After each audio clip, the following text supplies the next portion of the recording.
Welcome to Die Hard on a Blank, the podcast where we explore the influence of Die Hard on action cinema, one action movie at a time. I'm Philip Gawthorne, and with me as always is Liam Billingham, and today's film is Breakdown. It's Die Hard in the middle of nowhere. We're out here, we're on the plains, we're in the desert. We're not in the plains, what am I saying? We're in the desert, it's very hot. Are you confused between I don't know. reality and fiction? Interestingly, this movie, the main character is from Boston. I noticed the plates. So how appropriate that in their drive to California, we, Phil and Liam, are in California talking to our friends, Justin and Laura Khoo of Cows in the Field in Boston. Hey. Hello. That is us. We are in Boston. Hi, guys. And Hello. We're Where's happy to be Laura? here. Did she disappear? No, she's right there. I've lost Laura a few times on a road trip. It's scary. I've gotten in a few 16-wheelers and just. Do you been guys "Bye." like road trips? Yeah. We I have used some to before fun memories of kids. road trips with my parents we would do like these 18-hour drives, and it was hectic. My family Mhm. did the opposite. My family was like, if it was a 5-hour drive, they're like, we got to break this baby up. Like, we can't sit in the car with kids for 5 hours straight. So we'd make it like an overnighter thing and like do 3 hours one day and 2 the next. My parents had no interest in being in a car with us for longer than a couple hours. Those are So. 80s, 90s parents. They're like, I'm not that interested. It's like, it's a few hours. Now it's like, are you okay? Do you need water? What do you need? Anyway, I digress. Look, for our listeners, you've probably heard us talk about Cows in the Field before, but Cows in the Field is one of my favorite podcasts. It explores, and Justin and Laura, let me know if I'm getting this right, the philosophy behind mainstream films. That's right. Mhm. Yeah. And it's always insightful and always exciting. And personally, I'm a huge fan for a variety of reasons, but one reason is that you covered my favorite movie of all time, Lars von Trier's Dogville, which is a movie rife for conversation. I know I'm a sick person that I said that that's my favorite movie, Laura. Great I know. movie. It's a great movie. It's one of the great movies, but it's Did not think you were going to say that. well, I and know also, you had us in suspense there for a second. I wasn't Really? sure where you were going to go. Oh, I love it. I mean, I love all the movies. Aliens, I love that episode. I'm a huge fan, and we're really, really, really happy to have you here. Could we And- do an episode? I'm sorry to invite myself on, but could we do an episode about the philosophy behind my favorite movie, Mannequin, which Okay. I think would be a fantastic yeah. substantive discussion. Put it on the calendar. Put it on we the can schedule. definitely I've do never it. seen it. I've I thought you definitely were going to seen say Mannequin. Vanilla Sky because I found out today how much We just Phil had that loves the film Vanilla Sky. conversation Vanilla off Sky. mic. Are you like We were an talking Abra about- Los Ojos Sky and Vanilla Sky or just kind Vanilla of, Sky? but I've always equated it to, people say that, but it's like it's okay that Jimi Hendrix covered All Along the Watchtower, and it could actually enhance the song. That's how I kind of look at like Vanilla Sky, and it's not a popular opinion. The reason that came up was because we were talking about Kurt Russell in his sort of mid-career pseudo-intellectual phase, of which he plays this character, as opposed to his, the Snake Plissken, era of his career. So that's kind of why that conversation came up. We love your show. We're really excited to have you guys on to talk about this movie, which I think actually does have quite a lot of going on in terms of, if you look beyond the surface, I think there's actually quite a lot of interesting stuff philosophically and psychologically. What are you guys' history with this movie? Had you ever seen it before we invited you on for this? Yeah, I chose it. You gave me the list. I chose that's right. Breakdown. Laura, Oh, right. Laura would not have chosen this movie because I have no memory of watching it. Yeah. You tell me we've watched it together. You showed it to me, and I must have been really tired. I think I fell asleep. No memory. I think I have remembered the first 10 minutes of it, and then it was all new to me. I had so much fun. Yeah, to me, this is a movie that I watched a lot as a kid. I saw it a lot of times on TV. I would dip in and out. It was, it was on playing constantly on Showtime or whatever.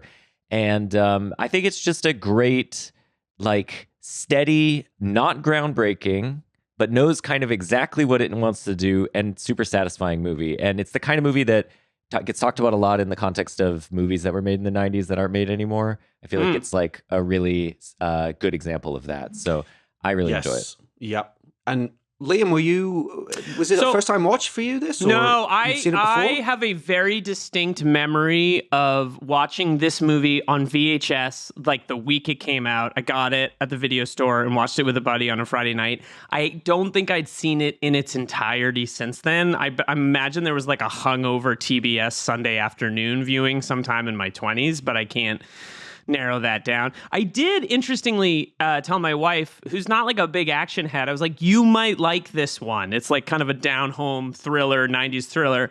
And she was like, kind of disturbed by it. Like she thought it was, and that was partially my feeling, is it was a lot more intense and, what's the word? Like, it's a harrowing experience watching this movie. It's a lot more harrowing than I was kind of like, oh, Kurt Russell's wife goes missing. Like, you know, it had been so you know long. what And I then I think was like, holy so shit. terrifying about it is, and we'll talk about this when we get to the section on the villain, it's the casual nature of the evil, I think. Do you know what I mean? It's sort of like, it's so sort of subtly insidious. It becomes more grand and bombastic as the movie goes on, but at first it's just like a very, very unsettling experience, you know.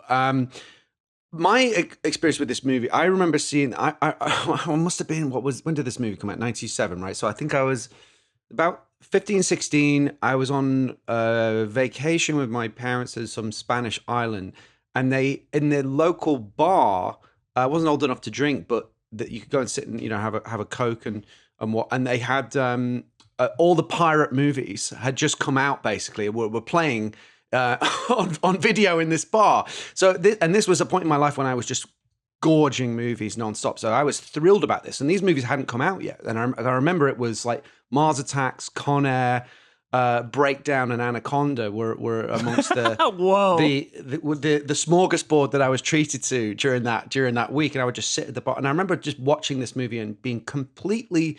It just grabs you. It's just such a strong setup. It's just so clean and simple and effective that straight away you're just like, wow, what's going to happen? There's so much suspense. There's so much mystery.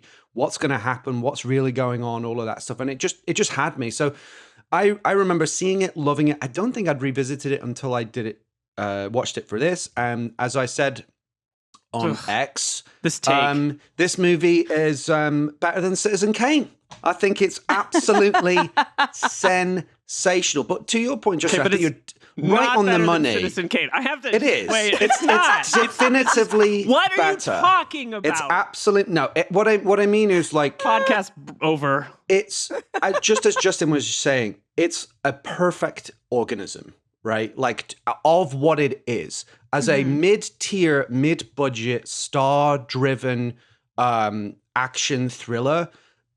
It's such a, it just nailed for me. It's such an incredibly crafted example of what it is. It isn't that necessarily that ambitious, but for what it's trying to achieve, it's like it's just beyond a bullseye. So Yeah. I there's love this movie. Right. There's no fat on the movie. It's lean. Yes. It gets into it, and it gets in and out really quickly, and I really appreciate that. And there's no lingering like, oh, what's the next phase of this journey or whatever. It's like, who cares? We dipped in, we went through this experience with these people, and now we're out. And I think that's what's a breath of fresh air in today's movie climate, where everything has to be really grandiose and, you know, think very highly of itself. This movie knows it's disposable entertainment, and I really appreciate that aspect of it.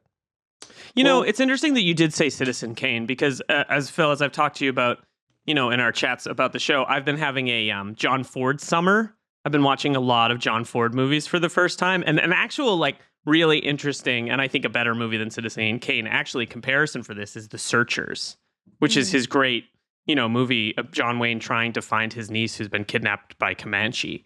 Now, that is obviously like a very substantive movie, but this movie is like somewhat situated in a neo-noir Western kind of, you know, vibe. There's a real trajectory from Westerns to this kind of movie with its sort of like minimalist approach. And it's like almost poetic in how sparse it is at times. Yes. I think that's the genius of the film. You know, there's an expression I've heard, and I think this came from football, soccer. Simplicity is genius. The more you can distill something down to its core essence, oftentimes actually it's not overcomplicating it. It's actually the distillation to its lean simplicity that is often an example of the art form at its highest level in some respects.